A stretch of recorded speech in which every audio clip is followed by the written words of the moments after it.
मोटे इधर आ, ये डिब्बा फेंक के आ, काफी अरसे से पड़ा है ये। नुकसान हो जाएगा। अरे बेकार में है, फेंका इसको।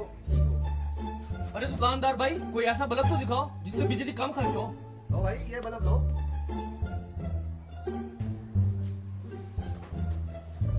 अबे ये तो पहले ही लाल लग रहा है, गुस्से में है ये तो मीटर को फूक देगा। वो सफेद वाला नहीं होता, सफेद वाला वो दिखाओ। आता हूँ अभी। हाँ यही मांग रहा था मैं। अरे भाई महीने का कितना बिल आ जाएगा इसका? इसका 4000 बिल आएगा। हैं? इतना बिल तो मेरे एसी का भी नहीं है। अबे कोई इससे सस्ता दिखा। क्या भाई, अरे भाई इसका कितना बिल आ जाएगा? इसका 2000 आएगा बिल। हैं? इतनी तो मेरी तनख्वाह भी नहीं है। क्या तेरा मतलब का बल्ब नहीं है मेरे पास? अरे बात सुन, तेरा जुगाड़ हो गया, मोबाइल है तेरे पास? हाँ हैगा।